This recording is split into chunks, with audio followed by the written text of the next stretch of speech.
Si hay una guerra en Europa, será por la expansión de la OTAN y por las consecuencias que eso ha traído. Y en segundo lugar, porque tenemos muy pocos intelectuales, muy poca gente con conocimiento, muy pocos buenos asesores en temas de seguridad, de paz, de mediación y cosas por el estilo. Europa cometió un enorme error al permitir el bombardeo de Yugoslavia en 1999. Desde ese día, diría yo, fue la OTAN se convirtió en una organización ilegal o criminal o que actúa habsvis en la ley.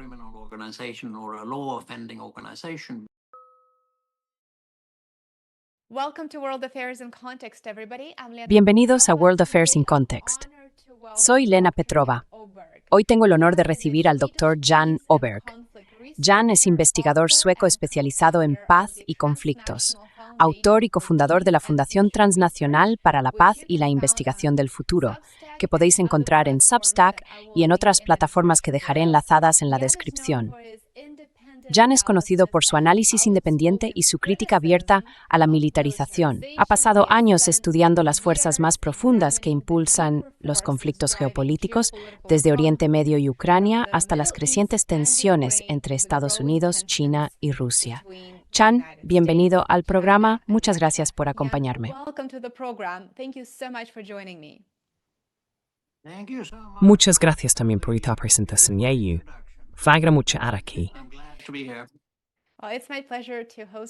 Es un placer tenerte aquí. Has pasado décadas, por supuesto, estudiando la paz y los conflictos. Y cuando miras el mundo actual, ¿estamos entrando en una era fundamentalmente más peligrosa que la Guerra Fría?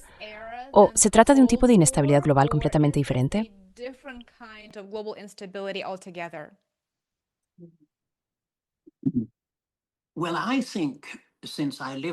Bueno, creo que, habiendo vivido la Primera Guerra Fría, como la llaman, que terminó con la disolución del Pacto de Varsovia y la caída de la Unión Soviética, pienso que este periodo es más peligroso. Pero no formo parte de los catastrofistas que dicen que estamos al comienzo de la Tercera Guerra Mundial y todo ese bla bla bla.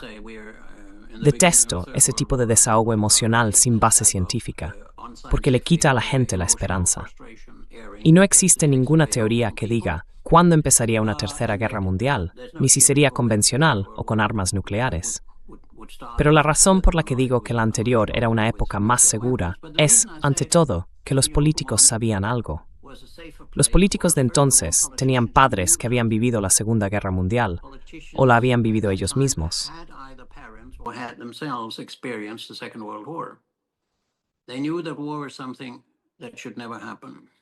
Sabían que la guerra era algo que nunca debía ocurrir. En segundo lugar, había mucha gente que sabía leer y escribir libros, muchísima. En tercer lugar, había personalidades con visión, desde Willy Brandt, Olof Palme, Bruno Kreisky o Urho Kekkonen, o incluso De Gaulle, si quieres, hasta Gorbachev. Eran personas que entendían que este tipo de cosas son peligrosas, potencialmente, si se toman las decisiones equivocadas. Además, existía un mayor equilibrio entre los dos sistemas, en el sentido de que el Pacto de Varsovia representaba siempre alrededor del 60, 70 o 75% del gasto militar de la OTAN.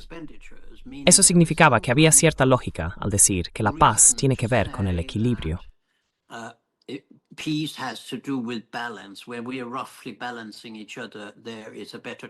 Cuando estamos más o menos equilibrados, hay más posibilidades de, no de tener paz, pero al menos de tener posturas que ambos entendamos. Y uno muy fuerte no se lanzaría contra uno muy débil. Fue también la época en la que manteníamos contactos a través de lo que entonces se llamaba el telón de acero. Los militares se reunían, cenaban juntos, hablaban sobre sus maniobras para evitar que una de ellas pudiera interpretarse por la otra parte como el inicio de una guerra. Por eso existía la OSCE, la Organización para la Seguridad y la Cooperación en Europa, que fue algo excelente, e incluía también a Estados Unidos y Canadá en aquel momento. Era, en definitiva, un foro para el diálogo.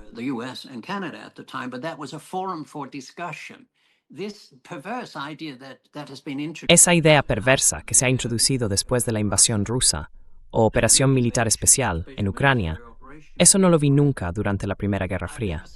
Me refiero a esa idea de cortar por completo todo, que ni siquiera pueda tocar un joven pianista ruso en el mundo occidental. Apenas podemos ir allí.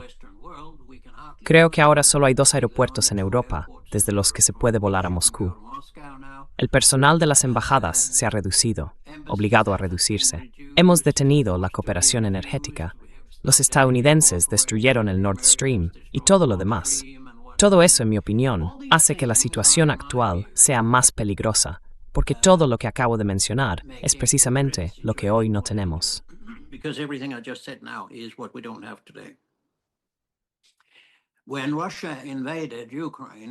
Cuando Rusia invadió Ucrania, su gasto militar era solo el 8% del de la OTAN. Y la OTAN insiste en que debemos gastar más y más y más, un 5% del Producto Nacional Bruto, bla, bla, bla. Si llega a haber una guerra en Europa, será por la expansión de la OTAN y por las consecuencias que eso trae. Y en segundo lugar, porque tenemos muy pocos intelectuales, muy poca gente con conocimiento, muy pocos buenos asesores en temas de seguridad, paz, mediación y cosas por el estilo en los ministerios de Asuntos Exteriores de Defensa y en la oficina del primer ministro.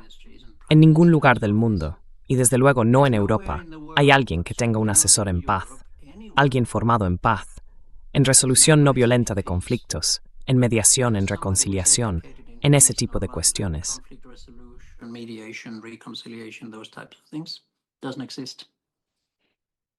No existe.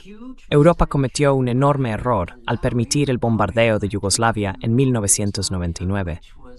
Desde ese día, yo diría que la OTAN se convirtió en una organización ilegal o criminal o que actúa al margen de la ley, porque su tratado es puramente defensivo. Establece que los miembros deben ayudarse mutuamente si uno de ellos es atacado. Pero nadie fue atacado. Intervinieron en Yugoslavia, donde no tenían nada que hacer. La OTAN no tenía nada que ver con Yugoslavia, ni con Serbia, ni con Kosovo. Yo fui mediador durante 4 años en el conflicto de Kosovo y sé muy bien lo que estaba ocurriendo. La OTAN no tiene nada que hacer en Ucrania. Nada. Tampoco tenía nada que hacer en Libia, ni en ningún otro sitio.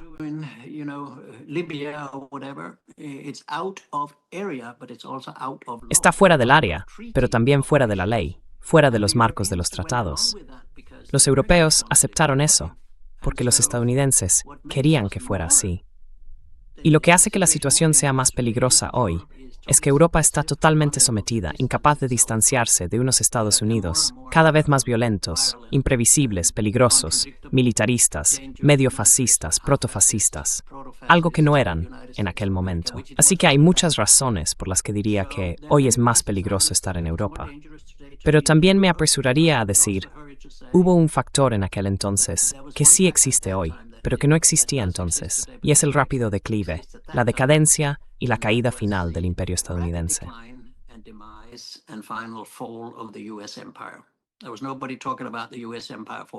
En los años 60 y 70, casi nadie hablaba de la caída del imperio estadounidense. Casi nadie. Éramos unos pocos los que decíamos que caería, porque todos los imperios acaban cayendo. Pero claro, eso sonaba como una afirmación un poco exagerada. Ahora, sin embargo, la situación es distinta. En el mundo occidental se nota una creciente sensación de desesperación, porque Estados Unidos está perdiendo prácticamente todo lo que tuvo alguna vez, y el resto del mundo le está dando la espalda. Y eso hace que sea algo muy, muy importante y al mismo tiempo muy trágico, que Europa no haya sido capaz de representar, digamos, un Occidente distinto, una alternativa con la que el resto del mundo pudiera colaborar.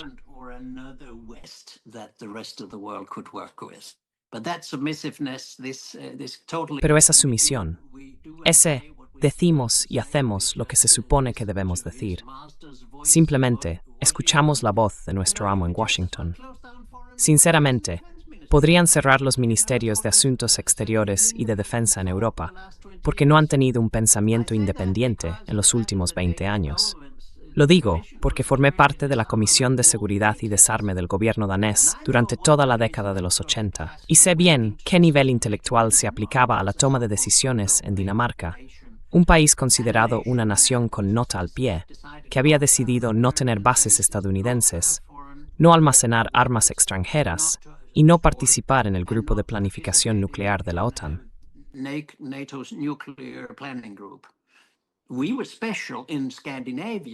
Éramos especiales en Escandinavia, y no hace falta que te lo diga ahora.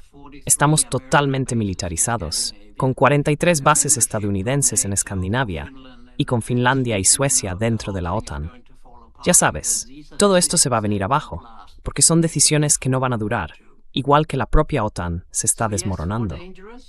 Así que sí, es una situación más peligrosa, pero también ese periodo de peligro será corto.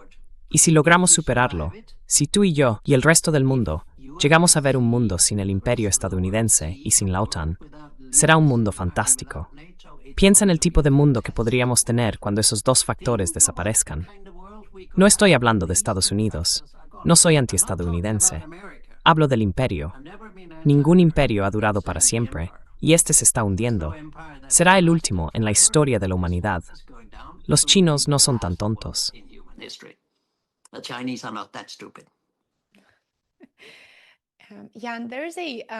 Han, hay quien sostiene que cualquier país que tenga bases militares estadounidenses no es realmente soberano. ¿Crees que ese argumento tiene fundamento? ¿Estarías de acuerdo con eso?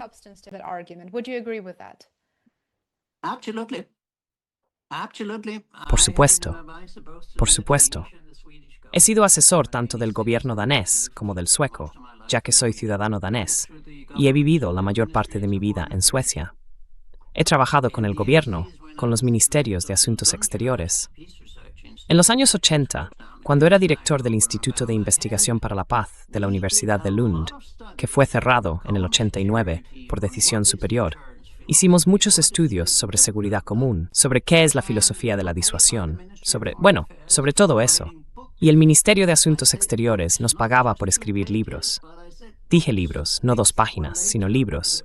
Trabajos que luego se publicaron como libros. Iba a Estocolmo y pasaba 8 horas con miembros del personal del Ministerio de Asuntos Exteriores, revisando todo lo que habíamos escrito. Ya sabes, con líneas rojas marcando cómo se relaciona esto con lo que dijiste 20 páginas antes. Eso sí que era un trabajo intelectual.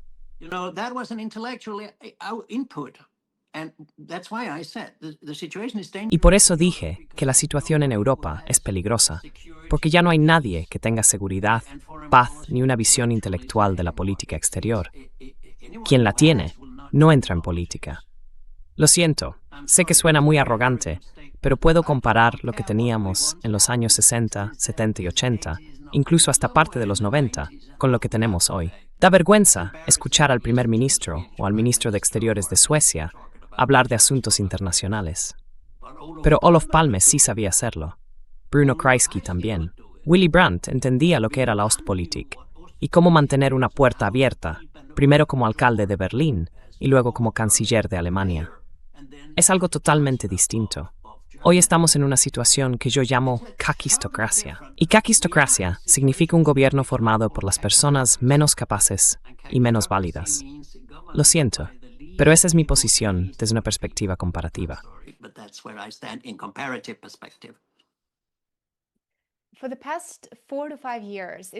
Durante los últimos 4 o 5 años, parece que Europa se ha ido militarizando y dividiendo poco a poco. Y como comentábamos antes de empezar en directo, también está económicamente frágil. En términos económicos, Europa se está deteriorando. ¿Qué opinión le merece esta rápida militarización que está ocurriendo en todo el continente, mientras su economía se debilita, especialmente en Alemania, Polonia y, por supuesto, en los países bálticos?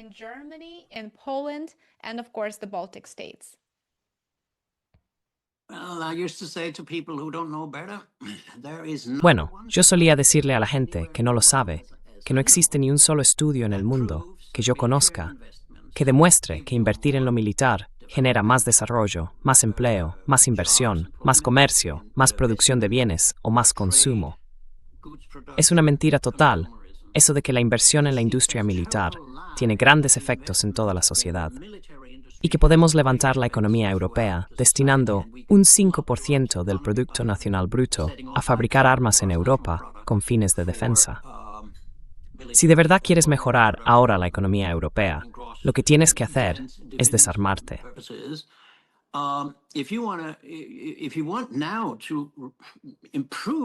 Y empezar a hablar con los que consideras tus oponentes, con lo que no estoy de acuerdo, Rusia, China o lo que sea que señales hoy o mañana. Tengo 75 años. Llevo oyendo durante 75 años que los rusos van a venir. Y bueno, lo digo en broma, pero no se puede confiar en esos molestos rusos, porque después de 75 años todavía no han venido. Es como Netanyahu, que lleva diciendo desde principios de los 90, o sea, hace unos 30 o 35 años, que Irán va a tener armas nucleares. Pues bien, alguien que ha hecho tantas predicciones tan malas y tan repetidas, y que no cambia de opinión, no puede ser una persona a la que seguir. Tampoco lo pueden ser quienes forman parte del complejo militar, industrial, mediático y académico en Europa, que ahora están destruyendo la economía europea. Así que, en mi opinión, el panorama para Europa es muy oscuro.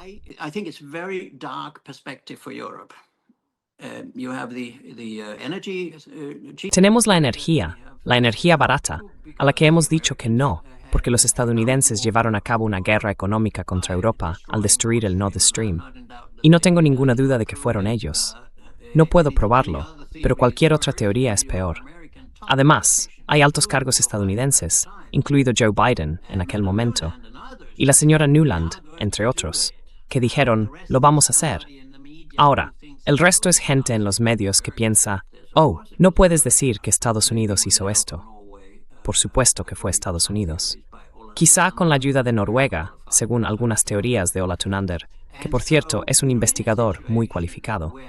Así que estamos en una situación en la que se invierte de forma enorme sobre una base económica cada vez más débil, mientras China y otros países crecen de manera impresionante y nos superan punto por punto en investigación, educación, nuevos productos, coches de BYD y así sucesivamente.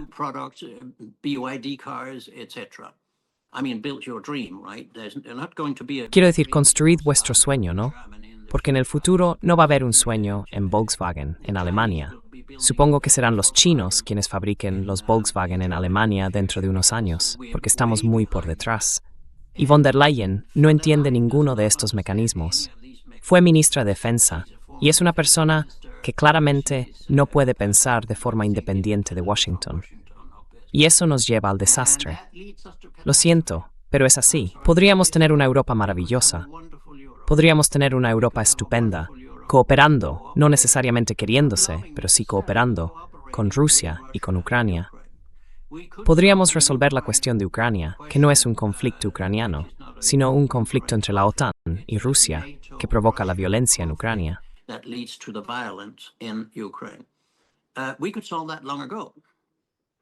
Eso podríamos haberlo resuelto hace mucho tiempo, en mi opinión. Pero todo el mundo está obsesionado con hablar de armas, de lo que pasa en el campo de batalla, de si habrá un alto el fuego y todo eso. Y al final, ya sabes, nadie habla de paz, de resolver el conflicto, de mediación. Si me preguntas, hubo 2 personas, en 2016 o 17, que dijeron que las Naciones Unidas deberían entrar en Ucrania, en el Donbass. Y una de ellas fue Vladimir Putin, y la otra fui yo, Jan Oberg. Ahora imagina lo que 300.000 soldados de la ONU podrían haber hecho en Ucrania en aquel momento para lograr una solución negociada, quitar las armas a las 2 partes y sentarse a hablar.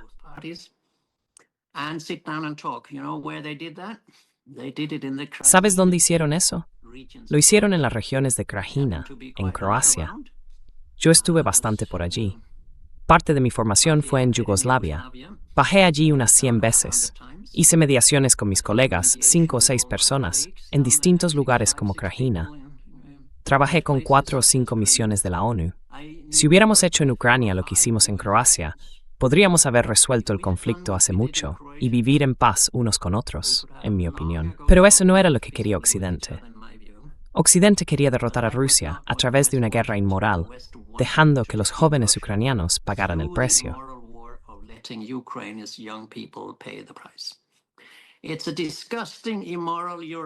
Tenemos una Europa repugnante, inmoral, mientras que antes había líderes morales como Willy Brandt o Charles de Gaulle y otros.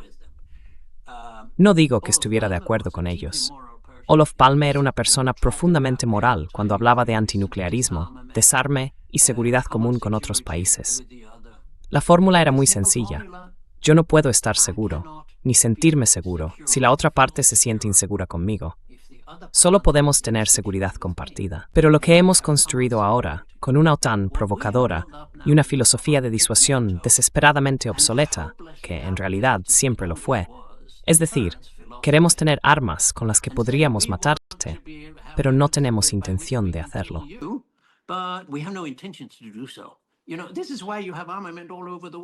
¿Sabes? Por eso hay armamento por todo el mundo. Porque desde el este y el oeste, el norte y el sur, todo el mundo habla de disuasión, pero nadie ha estudiado ni una palabra sobre lo que realmente significa. Si lo ponemos en una fórmula sencilla, disuasión significa que te pongo una pistola en la cabeza y te digo, a ver, Lena, hablamos. Así es como se construye la seguridad hoy en día, ¿sabes? Y eso en realidad es una catástrofe civilizatoria, que no haya nadie que piense de otra manera. Ni en China, ni en Estados Unidos, ni en África, ni en Escandinavia. Todos piensan que la disuasión, las armas de largo alcance, las armas nucleares, los misiles intercontinentales y todo eso son el camino hacia la paz. Perdona, quizás sea el único, pero me parece una teoría absurda. Si funcionara, ya tendríamos paz desde hace mucho.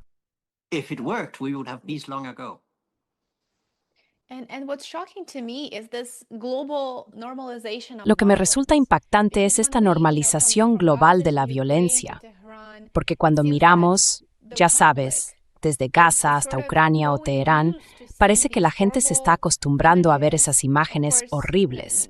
Por supuesto, nadie puede olvidar las imágenes que vimos llegar desde Gaza, y da la impresión de que esa percepción de la violencia ocurriendo en algún lugar se ha normalizado, aunque esa violencia la estén ejerciendo nuestros propios gobiernos. Pero luego parece que hay una línea muy fina entre esa violencia que sucede a miles de kilómetros y esa misma violencia aquí, dentro de casa, cuando empieza a afectar a la gente, a esas personas que antes decidían ignorarla. Háblanos de esta normalización de la violencia y de la normalización de la guerra.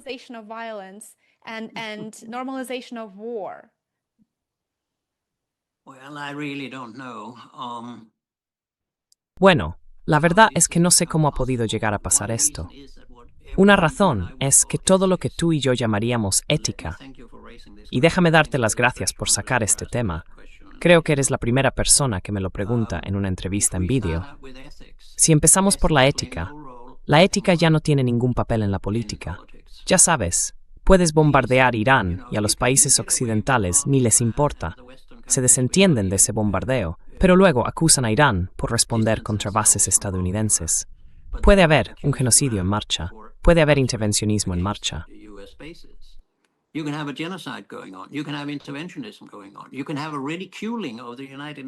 Se puede ridiculizar a las Naciones Unidas, cuyo estatuto es el documento más gandhiano y más importante que los gobiernos han firmado jamás. Puedes citarme en eso. No podemos prescindir de algo así. La ética de la no violencia está incorporada en la Carta de la ONU. Y la ONU, como tal, ha sido completamente marginada desde al menos Bosnia, si no antes. En resumen, cuando existe una cultura militarista, que no teníamos durante la Primera Guerra Fría, entonces este tipo de cosas se vuelven aceptables.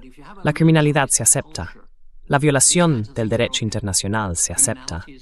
Las violaciones a las Naciones Unidas se aceptan. La política arrogante se acepta. Presentarse como si uno fuera Jesús también se acepta.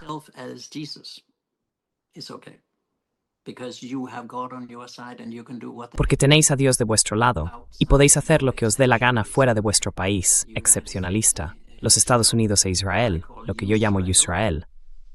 Y por eso es posible. La normalización tiene que ver con otra cosa, y es que el mundo occidental ha perdido la filosofía. Ha perdido las humanidades, las universidades. Ha perdido todo lo que no encaja en un mercado. Así que nuestras universidades se han convertido en lugares donde uno estudia para colocarse en el mercado. ¿A quién le importa el mercado? Vendes tu trabajo y tu conocimiento, si es que tienes alguno. El conocimiento es hoy más pequeño que nunca en los 50 años que llevo trabajando en la producción de conocimiento y siendo profesor en distintos lugares del mundo.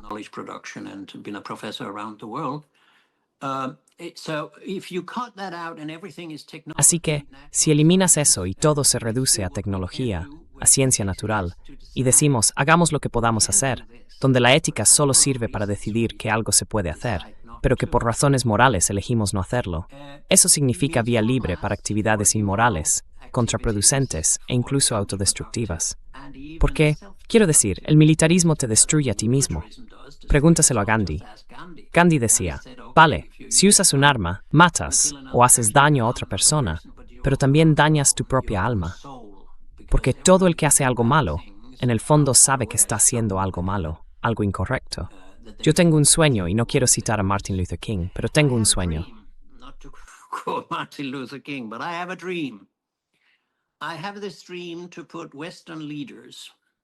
Tengo este sueño, subir a los líderes occidentales a un avión y llevarlos de una zona de guerra a otra. No a hoteles ni a capitales, no. Llevarlos de verdad a una zona de guerra donde corran el riesgo de que les disparen y los maten. Vale, que lleven chaleco antibalas, de acuerdo. Y trasladarlos de un lugar donde la gente muere y es asesinada a otro durante más o menos un mes. Y luego traer de vuelta a los que sobrevivan. Tengo la intuición de que algunos dejarían de hacer lo que hacen ahora. Pero para la mayoría de la élite, la guerra es un juego. Tenemos juegos de guerra, ya sabes. Es algo que ocurre ahí fuera, en una pantalla. Pero yo he trabajado en 20-30 zonas de conflicto, en zonas de guerra, a lo largo de mi vida.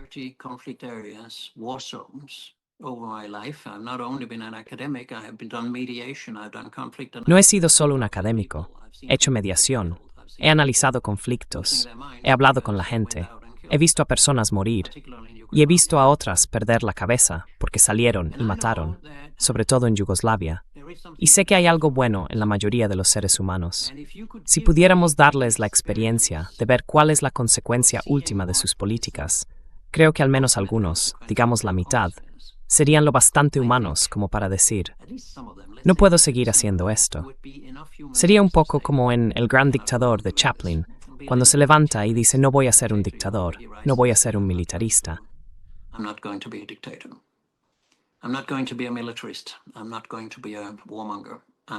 No voy a ser un belicista. No voy a matar a gente en el futuro. Pero necesitamos un gran debate sobre la ética política. No sé quién podría impulsarlo. No veo ningún país que sea especialmente bueno en eso, o que lo fuera. Pero estás planteando una pregunta tremendamente importante. ¿Qué ha pasado con la ética? Porque la ética también te dice qué está bien y qué está mal hacer con los cuerpos humanos, con los niños, no solo con los niños, pero especialmente con ellos, y con hombres y mujeres. ¿Cómo es posible que sigamos devastando un país tras otro? He visto la destrucción en Siria. Estuve en Alepo en diciembre de 2016, cuando Alepo fue liberada de al-Nusra, después de 4 años y medio de ocupación.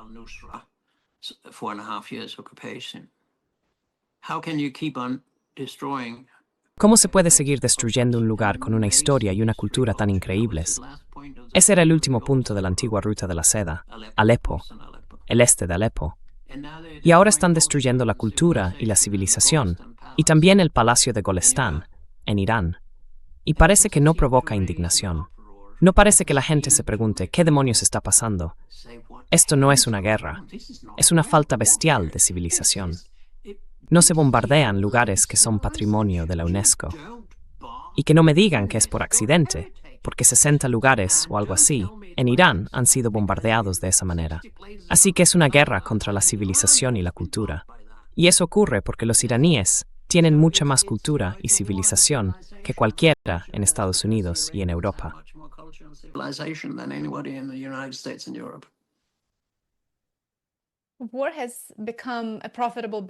La guerra se ha convertido en un negocio rentable. Y creo que esa es, probablemente, una de las razones por las que el lobby que respalda ciertas políticas sigue ahí y ha tenido tanto éxito. ¿Hasta qué punto crees que la inestabilidad global actual está siendo impulsada por intereses económicos directamente vinculados al complejo militar industrial, tanto en Estados Unidos como en Europa?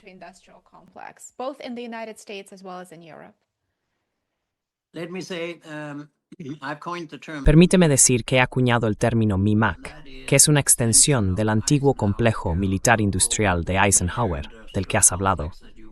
Yo incluyo el complejo militar-industrial mediático-académico, porque la academia se ha convertido en una especie de sacerdocio, los que interpretan qué es lo correcto.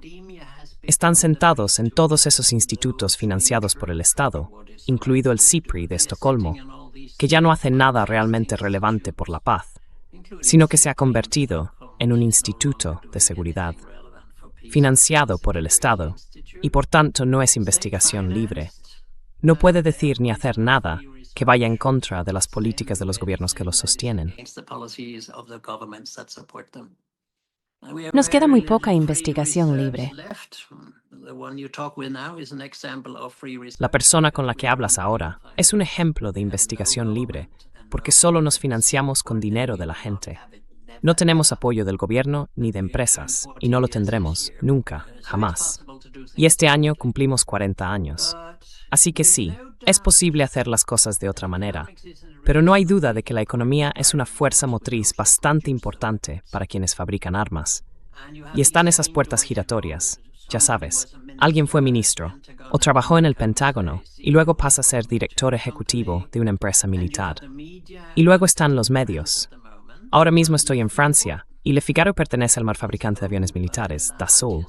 ¿Y tú crees que eso es un medio libre? And so you think that is a free media?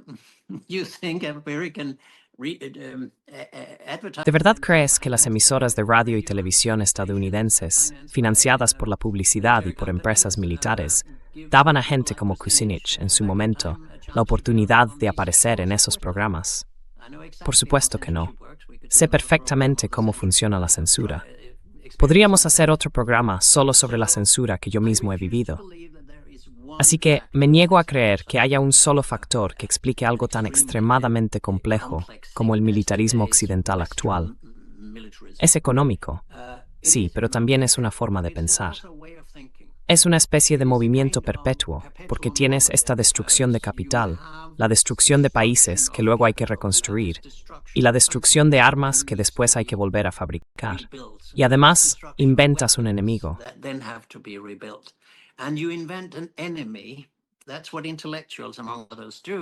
Eso es lo que hacen los intelectuales, entre otros.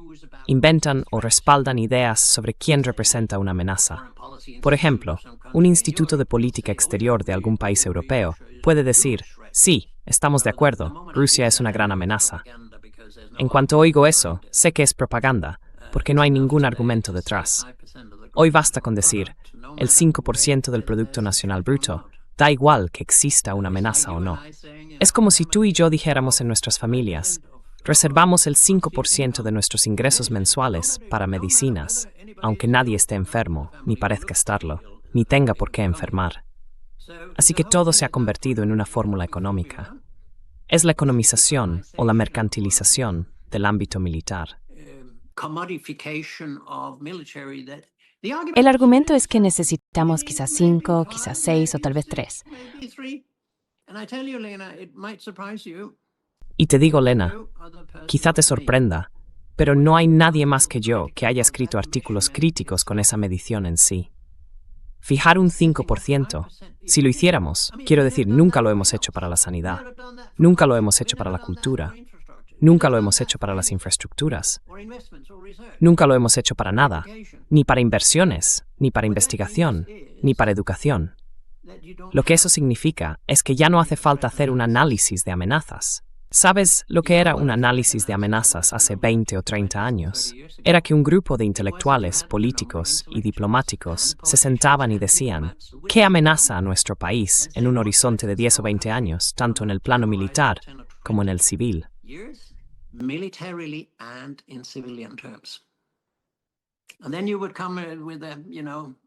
Y luego vendrías con, ya sabes, algunos escenarios sobre lo que podría pasar en el mundo. Que vaya bien, que no vaya tan bien, o lo que sea. Y si no va tan bien, tendremos que planificar para esas amenazas intermedias con las que podamos lidiar, que sean lo bastante importantes como para ser relevantes, pero también asumibles dentro de nuestras posibilidades económicas.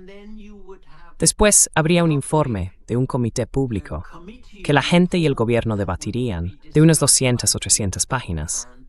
Y entonces se decidiría cuánto reservar para el presupuesto de defensa del país. How much to set off for your defense budget in your country. Now, all this is too intellectual. Bueno, eso es cierto, demasiado exigente intelectualmente.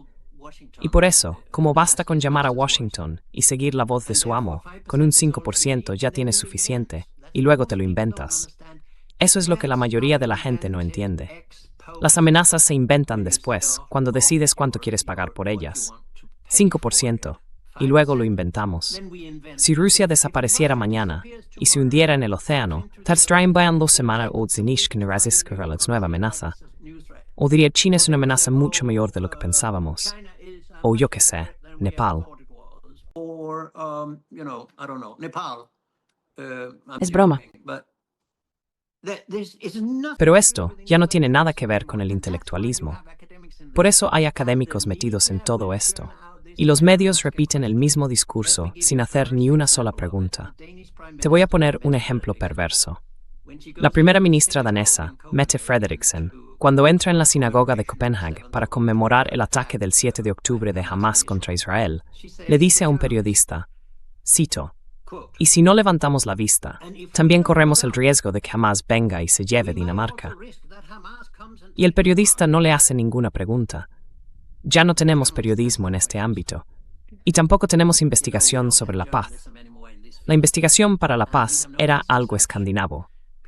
Y por eso hablo de esto, porque dije que la academia forma parte del aparato militar, del MIMAC, del que hablo.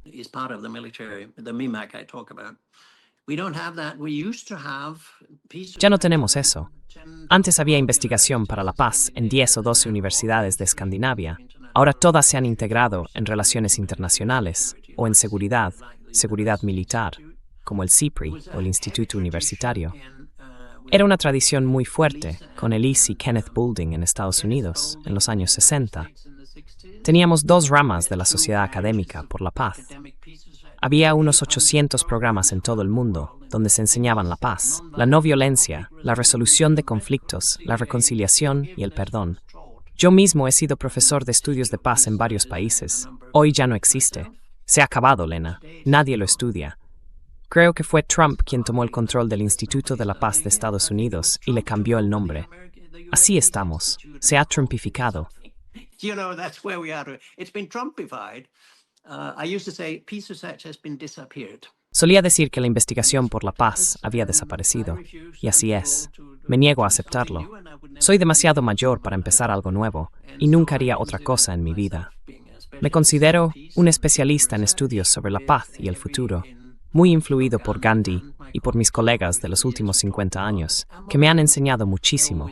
Entre ellos, siempre menciono a Johan Galtung. En resumen, todo lo que podría haber formado parte de una alternativa al MIMAC ha desaparecido por ahora, pero no será así en el futuro. Soy totalmente optimista respecto a lo que venga dentro de, digamos, 5 o 7 años. Si conseguimos superar los próximos 5 o 7 años, tendremos un mundo fantástico. Y la paz volverá a ser algo hermoso. Y ya no tendremos un premio Nobel de la Paz corrompido.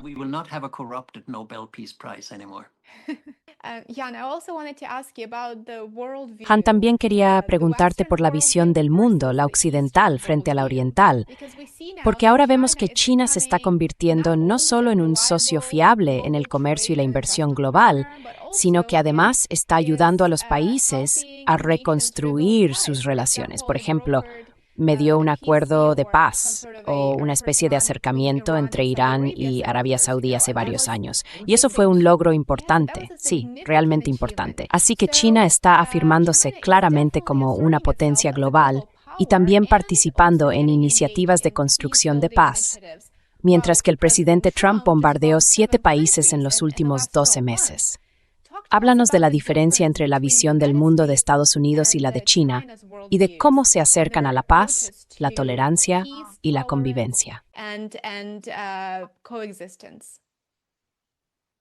Well, you know, China comes out of having been a victim of Western and Japanese imperialism and interventionism.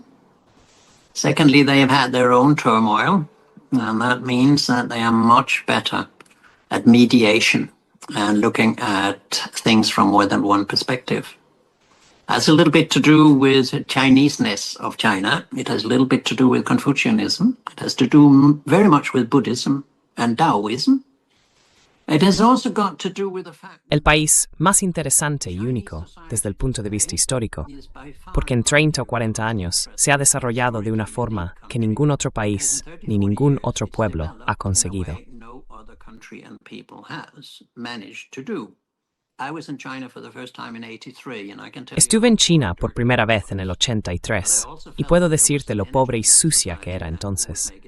Pero también sentí que había una energía en esa sociedad que la haría levantarse. Y, en resumen, así ha sido. Una política de moderación cuando se trata de intentar ver todos los lados de un conflicto. Si te fijas, las iniciativas de paz que promueven los chinos son marcos de referencia. Puede que cuando las lees te suenen un poco a ¿y qué? Como si no hubiera nada concreto. No dicen cómo debería convivir la gente en el futuro. No, exactamente. Exactamente. Eso es lo que haces cuando eres investigador de la paz. That's what you do when you are a peace researcher. You say, what are the framework within which Dices, ¿cuáles son los marcos dentro de los cuales podemos esperar que los partidos hablen sobre cuál es el mecanismo esencial para resolver un conflicto? No se trata del pasado, tampoco del presente. Se trata de dar a la gente ideas sobre cómo el mundo, o sus propias vidas, podrían ser mejores en el futuro si hicieran algo distinto, en lugar de seguir peleando entre ellos. Te pongo un ejemplo, no porque yo sea más importante que China, sino simplemente como ejemplo. Si tienes un conflicto en torno al Donbass, también podrías decir, convirtamos el Donbass, que tiene muchos recursos y es un centro industrial, en una zona como Shenzhen, en China, una zona económica libre que beneficia a Rusia, a Ucrania, en primer lugar, y también al resto de Europa. that benefits Russia, Ukraine, first of all, and the rest of Europe. Let's build that as a place where Construyamos eso como un lugar donde Ucrania sea un país neutral, con garantías por parte de todos, y traslademos la sede de las Naciones Unidas a Kiev, porque Estados Unidos no merece tenerla, viendo cómo se comporta como anfitrión. Y en segundo lugar, imaginemos que allí hubiera unas Naciones Unidas trabajando en estrecha cooperación con Suiza, donde está la otra mitad de la organización. Entonces podríamos empezar a ver algo en lo que quizá los ucranianos dijeran, si pudiéramos hacer eso, y los rusos pensaran, si pudiéramos llegar a eso. Sería mucho mejor que se llegue a eso. that would be much better than keeping on losing more men.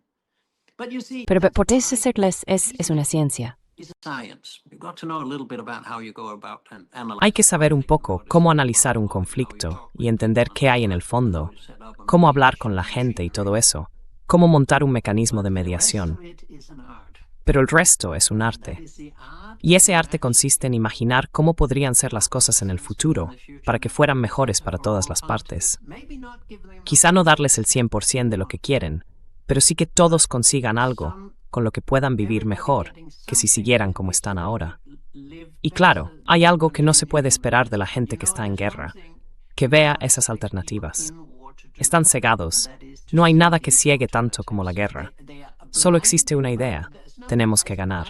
Los otros son totalmente malos, nosotros totalmente buenos. Es una visión de túnel absoluta que no lleva a ninguna parte. I mean, it's total tunnel vision that leads nowhere.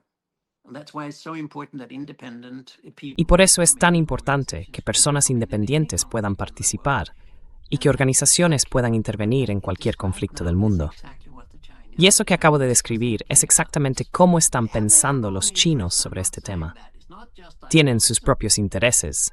No digo que sea puro idealismo, pero no vienen a decirte lo que tienes que hacer. come and say, can we Vienen y te dicen, podemos facilitar un marco para conversaciones de paz. discussion Y tú mencionaste ese caso, y hay otro también para los palestinos. for the Palestinians? Tengo mucha curiosidad por ver qué salió de la reunión entre China y el ministro de Asuntos Exteriores de Irán de hace 2 días. Aún no lo he visto, pero estoy seguro de que hay alguna idea sobre lo que se podría hacer. Y eso tiene que ver con algo de lo que casi nunca hablamos, que es la cosmología, las formas de pensar. Cosmology, ways of thinking. What makes us in the West, which is ¿Qué hace que nosotros, en Occidente, que somos el 12% de la humanidad, pensemos de forma diferente? No digo que necesariamente sea así, pero ¿en qué pensamos distinto, por ejemplo, de la gente de Oriente? Johann Galtung solía decir que quizá Occidente sea un accidente. No voy a entrar en eso, pero la cosmología social tiene que ver con las formas de pensar. Los chinos tienden mucho más al pensamiento del tanto esto como lo otro, y al eclecticismo, mientras que nosotros pensamos en términos de o esto o lo otro, con una sola vía posible hacia adelante. Eso también tiene que ver con las tres religiones monoteístas de Oriente Medio, que están en conflicto entre sí.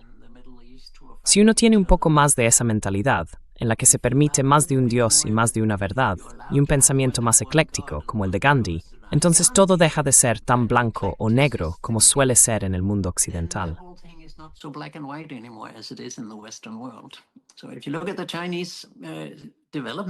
Si miras el desarrollo de China en los últimos 40 años, es un capitalismo importado, pero transformado, en parte importado, pero cambiado. Es también un marxismo importado, pero cambiado. Han añadido su propio modo de pensar sobre todo. Y tienen una enorme curiosidad por Occidente. Una curiosidad que nosotros, en Occidente, no correspondemos con ningún interés real por China. Me sorprende y me preocupa que tanta gente no tenga interés en China, incluso académicos que deberían tenerlo. Sociólogos que deberían preguntarse cómo demonios lo han hecho en los últimos 30 o 40 años. Pasar de la pobreza a una sociedad moderna, eficiente, agradable para vivir, donde todo funciona.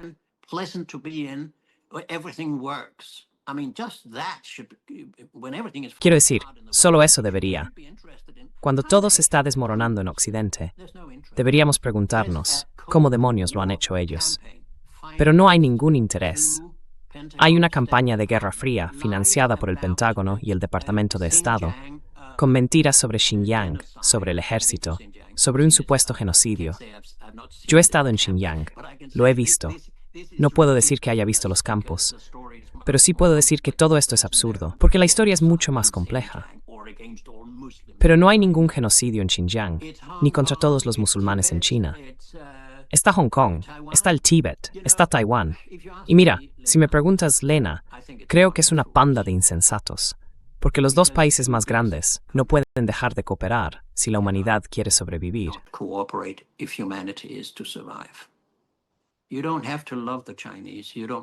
No tienes que amar a los chinos. Tampoco tienes que estar en contra de China. Lo que tienes que hacer es tener curiosidad por China. Y en el momento en que lo hagamos, el mundo será un lugar mejor. Pero ahora solo tenemos eso de que todos los demás son enemigos. Solo tenemos políticas de confrontación. Solo tenemos amenazas, guerras, aranceles, sanciones. Es el único mensaje que llega desde Occidente ahora mismo. Es muy triste verlo, porque Occidente en el fondo, de verdad, es mucho mejor que lo que reflejan las políticas de la Unión Europea, la OTAN y el Imperio de Estados Unidos.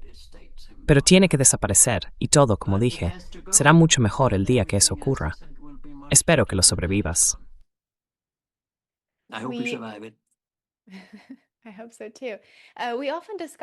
Eso espero yo también. A menudo hablamos de la multipolaridad y hay quien dice, con razón, que la administración Trump intenta mantener la hegemonía de Estados Unidos. Mientras tanto, el resto del mundo ve las ventajas de conservar su soberanía, de poder proteger su soberanía económica y política. Está el auge de la multipolaridad, haciendo el mundo más seguro gracias al equilibrio, o lo estaba volviendo más peligroso, la competencia entre distintos centros de poder.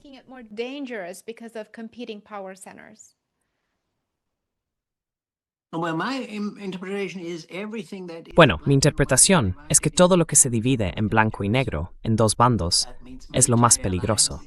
Eso significa alianzas militares contra un solo enemigo. Esa es la configuración más peligrosa. Si tienes distintos tipos de equilibrio, como siempre hemos tenido en Escandinavia, antes existía lo que se llamaba el equilibrio nórdico.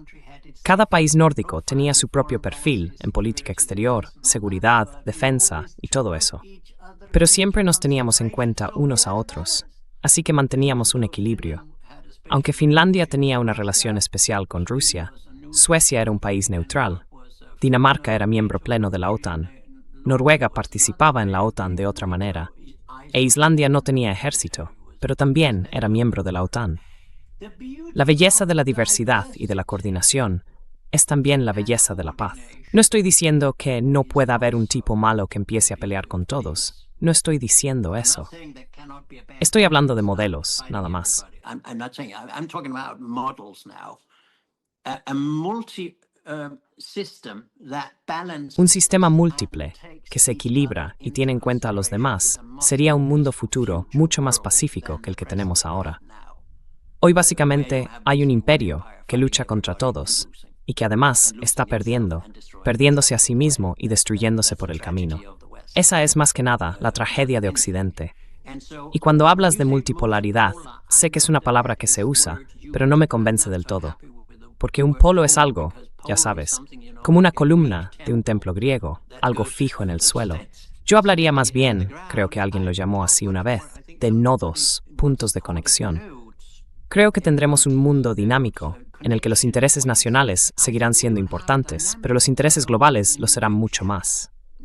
Y si me preguntas, Lena, el Estado-nación, eso que llamamos países, podría desaparecer mañana. Siempre ha sido algo artificial, en el sentido de que en realidad solo existe mí. It's always been artificial in the sense that there's only one humanity. And why should France behave one thing and Germany? ¿Y por qué debería comportarse Francia de una manera y Alemania de otra? Somos seres humanos, somos europeos, somos parte del mundo. Cuanto más podamos hacer por encima de lo nacional, por eso llamamos a nuestra fundación la transnacional, mejor. Eso significa todas las relaciones entre personas, más allá de los gobiernos y los estados, ya sean empresas, movimientos globales por la paz, o no sé, la cultura, la música, lo que sea. Esas son las cosas más interesantes. Están por debajo y por encima del nivel de los gobiernos, no dentro de ellos. La política gubernamental es intelectualmente tremendamente aburrida, si me preguntas. Estoy tan cansado de eso. Pero cuando escucho música, cuando viajo a un país y veo cómo comen, cómo piensan, cómo juegan, cómo miran a los niños y a la educación y todo eso, pienso, esto sí que es interesante. Pero claro, todas sus armas, todas esas cosas que tienen los gobiernos, son cosas con las que podríamos vivir perfectamente sin ellas. No necesito ser un ciudadano nacido en Dinamarca, ni una persona que viva en Suecia.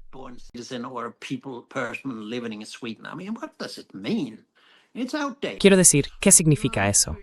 Está anticuado. Pertenece, ya sabes, a la paz de Westfalia de 1648, si no recuerdo mal. Quizá ha llegado el momento de inventar algo nuevo. Una comunidad global en la que la tecnología moderna nos ayude. Tú y yo podemos sentarnos aquí, en lados opuestos del mundo, y hablar entre nosotros. Quiero decir, esto no era posible hace 20 años. Y de muchas maneras podemos conectar. Podemos hacer diplomacia. Podemos reunirnos con 500 personas en Rusia, en China y en Occidente, y hablar sobre un mundo mejor. Eso es lo que espero con ganas. Los gobiernos me importan un comino.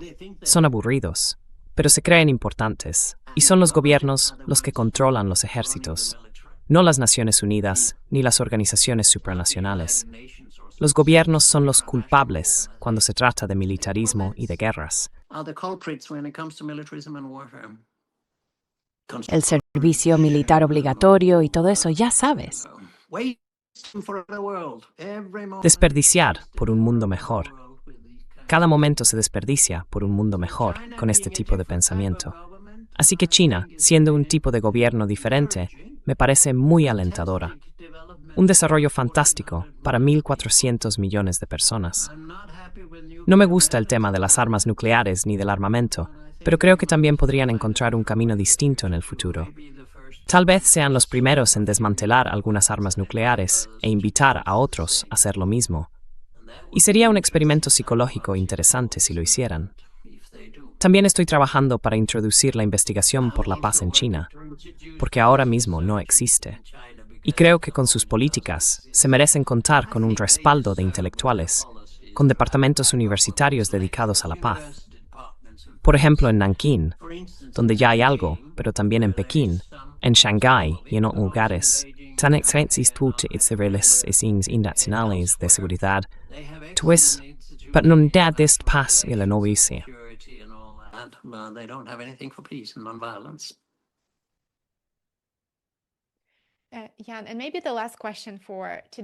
Han, quizá esta sea la última pregunta de hoy. Sé que se nos acaba el tiempo. La Unión Europea se ha transformado profundamente. De ser un proyecto de paz ha pasado a convertirse en un actor geopolítico y militar. Y hemos visto cómo se normaliza la retórica de guerra entre los líderes políticos y en los medios de comunicación, como mencionabas antes. Esto ocurre en muchos temas distintos, desde Gaza hasta Teherán, Kiev o Moscú.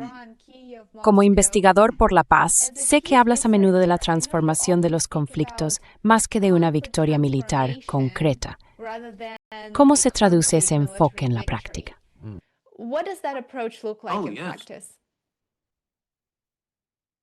Perdona, ¿podrías repetir eso? What would that approach? Sí, ¿y cómo se traduce enfoque en la práctica? Oh, it would be something like the following. Bueno, sería algo así. Estoy improvisando una iniciativa, no en orden de lista. 1, 2, 3, 4. Educación para la paz en las escuelas, tanto como educación sobre la historia y la violencia en los libros de historia. Significaría academias de paz, no solo academias de defensa o militares. Serían asesores para cada líder. No estoy en contra de los asesores militares, ¿de acuerdo? Asesores legales, políticos, diplomáticos, y también asesores en paz y expertos en resolución de conflictos. Sería convertir la Unión Europea en un lugar donde existe una especie de mini Naciones Unidas. You have a mini United Nations. When we have problems, we feel we have problems with each other. Cuando tenemos problemas, ya sea entre nosotros, o con Rusia, o con quien sea, nos sentamos a hablar en un foro que se parece a las Naciones Unidas. Algo así como decir, vamos a abordar el conflicto antes de que se convierta en violencia. Es como cuando tienes un resfriado. Si lo ignoras, acabas realmente enfermo. Pero si tienes sistemas de alerta temprana, si vigilas lo que dice la gente, lo que de repente empiezan a decir los gobiernos, quién está tomando la iniciativa en ciertos temas, entonces puedes intervenir a tiempo y decir, oye, podemos hablar de lo que estás haciendo ahora como miembro de la Unión Europea, porque necesitamos tratar este asunto en nombre de toda la Unión. We need to talk about this on behalf of the whole Union.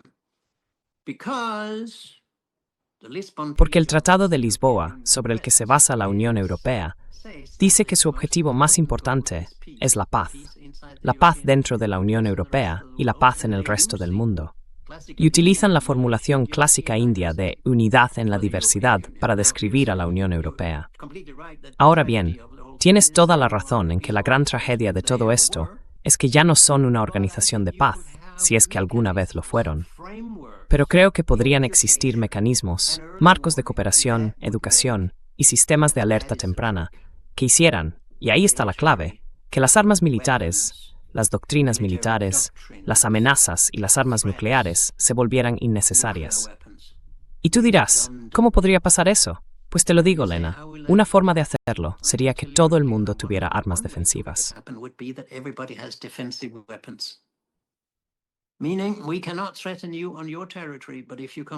Es decir, no podemos amenazarte en tu territorio, pero si tú entras en el mío, puedo responderte de dos maneras. Puedo atacarte con medios militares, y además tengo una sociedad fuerte y resistente. Puedo soportar la crisis. Si me cortas el comercio o me impones sanciones, puedo sobrevivir. Tengo defensa civil y también defensa no violenta. Nunca cooperaré con un ocupante. Fíjate, ella cambia completamente el enfoque. Pasa de una disuasión ofensiva a una disuasión defensiva. Combina, pero distingue, en el tiempo y en el espacio, la defensa militar y la civil. Así tendrías una defensa multipolar, una defensa múltiple, no solo basada en armas. Piénsalo bien. La perversión de nuestra situación cultural actual es que cuando la gente oye las palabras defensa o seguridad, su mente cambia y solo piensa en armas.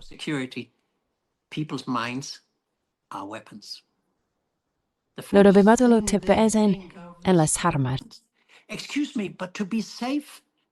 Perdón, pero para estar seguros, lo primero para un ser humano, lo más importante, es no tomar una medicina ni volverse dependiente de una droga.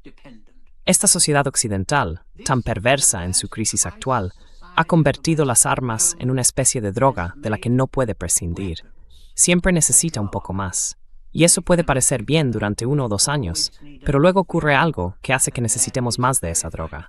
De eso deberíamos alejarnos. No existiría esa situación, ni habría carrera armamentística, si todos tuvieran defensa y verdadera defensiva. Dejaste una imagen. Defensive defense. Let me give you an image. The present West is like a street. El occidente actual es como una calle donde todo el mundo lleva una metralleta. Una calle donde, ya sabes, la gente se sienta en los tejados y puede disparar a quien pasa por debajo. Imagina, en cambio, una ciudad donde las calles están llenas de personas que saben hacer jiu-jitsu. No amenazan a nadie, pero pueden derribar a quien les ataque. Estas cosas, no digo que tenga las soluciones, solo he estado pensando un poco en ello, y creo que son temas que deberíamos debatir. Pero no tenemos ese debate, porque vivimos en una cultura militarista, donde a gente como yo se la censura. No tengo ninguna relación, ni me llaman nunca de los medios principales en Occidente. Y si me llamaran y dijeran, Jan, ¿a qué te refieres con eso? And if they call me and say, Jan, what do you mean about this and that? And I take half an hour of my time and I give them some views about why I think NATO membership for Sweden is a stupid idea. For instance, a Swedish television asked me that. And then they say, we'll want to do an interview with you on Thursday. I'll come back to you tomorrow. Then they go to the editor and the editor says, oh, we're not going to do an interview with Jan Oberg. I know it works that way. About 2 or 3 times a month. Whereas I can work a lot with media around the world. I work mostly today with 10 large Chinese media. They love to discuss peace. And that gives me hope. If China is interested in peace, there is hope. There's no hope in America being only interested in warfare. Por supuesto, no podría estar más de acuerdo contigo. Jan, muchísimas gracias por acompañarnos. Ha sido una conversación fascinante y animo a nuestros espectadores a seguir el trabajo de Jan en Substack y en otras plataformas. Compartiré los enlaces en la descripción del video, justo aquí debajo. Jan, ha sido un verdadero placer. Muchas gracias por estar con nosotros. Gracias por tus preguntas tan buenas y tan únicas que me han hecho hablar. Gracias.